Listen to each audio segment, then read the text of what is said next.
जय मातेश्वरी मित्रों, आपका अभिनंदन है हमारे चैनल पाठशाला की एक्सपर्ट एडवाइस के धर्म क्षेत्र में। इस वीडियो में हम माँ भगवती जगत जननी की उपासना से संबंधित कुछ महत्वपूर्ण विषयों पर चर्चा करने वाले हैं और मेरा विश्वास है कि इस वीडियो में आपको कई ऐसी बातें जानने को मिलेंगी जो आपके लिए अद्भुत लाभकारी प्रमाणित होंगी। तो ध्यान से देखिए इस वीडियो को। हम प्रारंभ करते हैं माँ भगवती की उपासना के प्रमुख पर्व नवरात्र से। एक आम धारणा के अनुसार नवरात्रि एक वर्ष में 2 बार आती है, जो कि पूर्णतः असत्य है। वास्तविकता में प्रत्येक वर्ष नवरात्र 4 बार आने वाला पर्व है। जी हाँ, देवी पुराण के अनुसार एक वर्ष में 4 माह नवरात्र के लिए निश्चित हैं। हिंदू सनातन वर्ष के प्रथम माह अर्थात चैत्र में प्रथम नवरात्रि, चौथे माह अर्थात आषाढ़ में दूसरी, इसके पश्चात अश्विन मास में तीसरी और प्रमुख नवरात्रि, और वर्ष के 11वें महीने अर्थात माघ में चौथी नवरात्रि का महोत्सव मनाने का उल्लेख एवं विधान देवी भागवत तथा अन्य धार्मिक ग्रंथों में मिलता है। इसमें अश्विन मास की नवरात्रि सबसे प्रमुख है और दूसरी प्रमुख नवरात्रि चैत्र मास की होती है। इन्हें शारदेय नवरात्र व वासंती नवरात्र के नाम से भी जाना जाता है और ये दोनों प्रकट नवरात्र हैं। इसके अतिरिक्त आषाढ़ तथा माघ मास की नवरात्रि गुप्त रहती हैं तथा इसके विषय में अधिक लोगों को जानकारी नहीं होती, इसीलिए इन्हें गुप्त नवरात्रि भी कहा जाता है। मित्रों, जैसा कि हम सभी जानते हैं कि नवरात्रि में नवदुर्गा अर्थात माँ दुर्गा के 9 स्वरूपों का पूजन किया जाता है।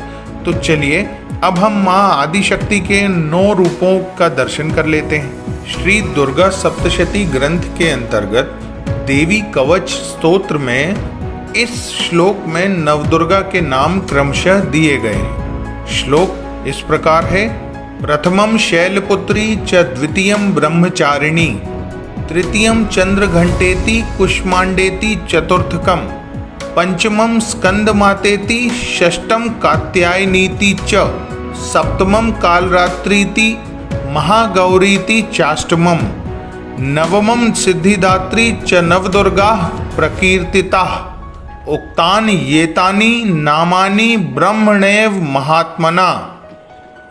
अर्थात माँ दुर्गा के 9 स्वरूप इस प्रकार हैं। पहला स्वरूप माँ शैलपुत्री।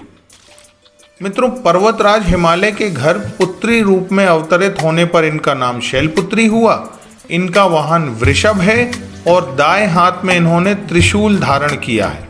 इन्हें वृषारूढ़ा के नाम से भी जाना जाता है। दूसरा स्वरूप माँ ब्रह्मचारिणी।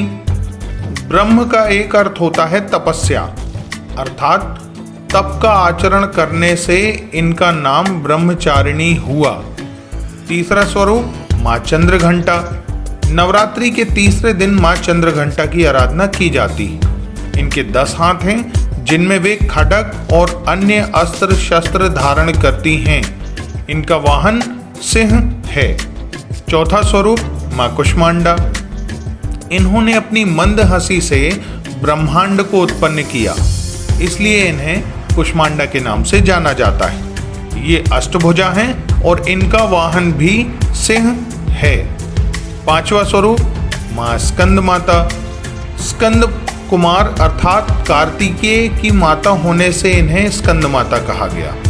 इनके विग्रह में भगवान स्कंद बाल रूप में इनकी गोद में विराजित हैं तथा इनकी 4 भुजाएं हैं। छठवां स्वरूप माँ कात्यायनी। कात्य गोत्र में विश्व प्रसिद्ध महर्षि कात्यायन ने भगवती पराम्बा की उपासना की। माँ भगवती ने उनके घर पुत्री रूप में जन्म लिया और वे कात्यायनी कहलाईं। इनकी 4 भुजाएं हैं, अस्त्र तलवार और वाहन सिंह है। 7वां स्वरूप माँ कालरात्रि। नाम से ही स्पष्ट है इनकी देह का रंग घने अंधकार की भांति काला है। ये काल से भी रक्षा करने वाली हैं। इनके 3 नेत्र हैं। ये गर्दभ की सवारी करती हैं। इनका स्वरूप भयंकर है किंतु ये सदैव शुभ फल प्रदान करती हैं। 8वां स्वरूप माता महागौरी। इनका स्वरूप पूर्णतः गौर वर्ण है इसीलिए इनका नाम माता महागौरी है। इनके सभी आभूषण व वस्त्र सफ़ेद हैं। इनका वाहन वृषभ है। इनकी 4 भुजाएं हैं तथा प्रमुख अस्त्र त्रिशूल है। 9वां स्वरूप माँ सिद्धिदात्री। माँ सिद्धिदात्री सर्व सिद्धि प्रदान करने वाली हैं। इनका वाहन सिंह है और प्रमुख अस्त्र चक्र तथा गदा है। ऐसी मान्यता है कि इनकी आराधना करने से सभी देवियों की उपासना स्वयमेव हो जाती है। चलिए मित्रों, माँ के 9 स्वरूपों के दर्शन उपरांत अब हम माँ के दुर्लभ 32 नामों का रहस्य जानते हैं। महिषासुर के वध के उपरांत ब्रह्मा आदि देवताओं ने विविध प्रकार से माँ दुर्गा का पूजन किया। इससे प्रसन्न होकर माँ भगवती ने देवताओं से वरदान मांगने को कहा। माँ का कथन सुन देवगणों ने माँ से कहा कि आप हमें ऐसा उपाय बताएं जिससे हे महेश्वरी आप शीघ्र ही प्रसन्न होकर संकट में पड़े जीव की रक्षा करती हैं। देवताओं के प्रार्थना करने पर दयामयी माँ ने कहा, देवगण सुनो, यह रहस्य अत्यंत गोपनीय एवं दुर्लभ है। मेरे 32 नामों का पाठ सभी विपत्तियों का नाश करने वाला है। तीनों लोकों में इसके समान दूसरी कोई स्तुति विपत्ति नाश के लिए नहीं है। मित्रों, ये माँ के नाम रहस्य रूप हैं, इन्हें ध्यान से सुने। माँ के 32 नाम: दुर्गा, दुर्गार्ति शमनी, दुर्गा पदवी निवारिणी, दुर्ग मच्छेदिनी, दुर्ग साधिनी, दुर्ग नाशिनी, दुर्गतो द्वारिणी, दुर्ग निहंत्री, दुर्ग मापहा, दुर्ग मज्ञानदा, दुर्ग दैत्य लोकदवानला, दुर्गमा, दुर्ग मालोका, दुर्ग मात्म स्वरूपिणी, दुर्ग मार्ग प्रदा, दुर्गम विद्या, दुर्गमाश्रिता, दुर्ग मज्ञान संस्थाना, दुर्ग मध्यान्ह भासिनी, दुर्ग मोहा, दुर्ग मगा, दुर्ग मार्थ स्वरूपिणी, दुर्ग मासुर सहंत्री, दुर्ग मायुध धारिणी, दुर्ग मांगी, दुर्गमता, दुर्गम्या, दुर्गमेश्वरी, दुर्ग भीमा, दुर्ग भामा, दुर्गभा, दुर्गदारिणी, नामावली मेमाम यस्तु दुर्गाया मम मानव, पठेत सर्व भयान मुक्तो भविष्यति न संशया। अर्थात कोई भी मनुष्य जो माँ दुर्गा की इस नाममाला का पाठ करता है वह निसंदेह सभी प्रकार के भय व संकट से मुक्त हो जाता है। मित्रों, यह एक अचूक साधन है। आपकी सुलभता के लिए हिंदी भाषा में माँ के ये 32 नाम नीचे डिस्क्रिप्शन बॉक्स में दिए गए हैं, तो आप भी इस साधन का अधिक से अधिक लाभ प्राप्त करें। अब अगले पड़ाव में मैं एक बहुत महत्वपूर्ण जानकारी बताने जा रहा हूँ। आप जब भी माँ भगवती आदिशक्ति की उपासना आराधना करते हैं तो पूजन के संपन्न होने पर इस क्षमा प्रार्थना का पाठ अवश्य करें, जो मैं इसके बाद आपको बताऊंगा। यदि आप इस क्षमा प्रार्थना स्तोत्र का पाठ करते हैं तो आपके द्वारा किए गए पूजन का संपूर्ण पुण्य लाभ आप अर्जित कर पाएंगे। दोस्तों, इस क्षमा प्रार्थना स्तोत्र का वास्तविक स्वरूप संस्कृत भाषा में है, किंतु सर्व सामान्य को दृष्टिगत रखते हुए इस स्तोत्र का हिंदी रूपांतरण यहाँ दर्शाया जा रहा है। कृपया ध्यान पूर्वक देखें। क्षमा प्रार्थना। परमेश्वरी, मेरे द्वारा रात दिन सहस्त्रों अपराध होते रहते हैं। यूं समझकर मेरे उन अपराधों को तुम कृपा पूर्वक क्षमा करो। परमेश्वरी, मैं आवाहन नहीं जानता, विसर्जन करना भी नहीं जानता तथा पूजा करने का ढंग भी नहीं जानता, क्षमा करो।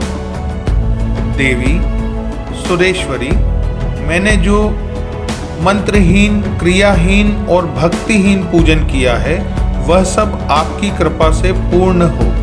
सैकड़ों अपराध करके भी जो तुम्हारी शरण में जा जगदम्बे कहकर पुकारता है उसे वह गति प्राप्त होती है जो ब्रह्मादि देवताओं के लिए भी सुलभ नहीं है। जगदम्बिके, मैं अपराधी हूँ, किंतु तुम्हारी शरण में आया हूँ। इस समय दया का पात्र हूँ, तुम जैसा चाहो वैसा करो।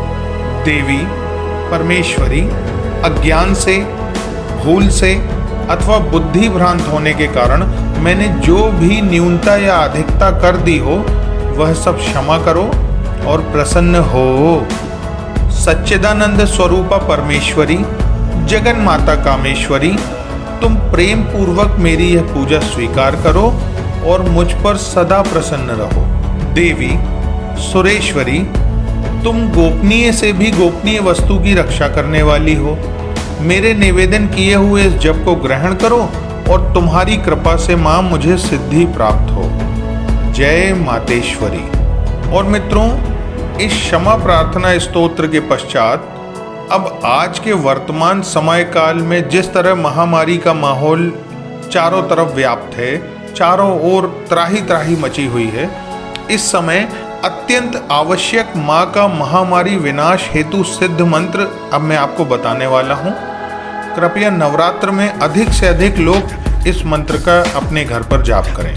मंत्र इस प्रकार है: जयंती मंगला काली भद्रकाली कपालिनी, दुर्गा क्षमा शिवा धात्री स्वाहा स्वधा नमोस्तुते। मैं एक बार पुनः उच्चारण करता हूँ, कृपया ध्यान से सुने। जयंती मंगला काली भद्रकाली कपालिनी, दुर्गा क्षमा शिवा धात्री स्वाहा स्वधा नमोस्तुते। तो मित्रों, हमारा प्रयास यह था कि हम अधिक से अधिक अद्भुत जानकारियां एक साथ एक ही वीडियो में समाविष्ट कर पाएं, जिससे आप इसका अधिक से अधिक लाभ ले पाएं। कृपया अपने मित्रों के साथ भी इन जानकारियों को शेयर करें और अवश्य देखिए हमारा अगला वीडियो, जिसमें माँ आदिशक्ति के सर्व मनोकामना सिद्धि एवं अत्यंत लाभकारी श्री सिद्ध कुंजिका स्तोत्रम का स्पष्ट उच्चारण, उसका सरल हिंदी अनुवाद एवं उससे संबंधित महत्वपूर्ण जानकारियां हमने समाहित की हैं। उसका लिंक नीचे डिस्क्रिप्शन बॉक्स में दिया गया। आशा है कि आपने हमारे चैनल पाठशाला की एक्सपर्ट एडवाइस को सब्सक्राइब कर लिया होगा। यदि नहीं किया है तो अभी कर लीजिए और बेल आइकन को भी प्रेस कर दीजिए, ताकि आगे जैसे ही कोई महत्वपूर्ण वीडियो अपलोड हो आपको शीघ्र ही पता चल जाएगा। अब मुझे अनुमति दीजिए, मैं आपसे शीघ्र मिलूंगा हमारे विराट सनातन धर्म के कुछ और महत्वपूर्ण प्रसंगों और रहस्यों के साथ। माँ जगत जननी की कृपा आप सब पर सदैव बनी रहे। जय मातेश्वरी।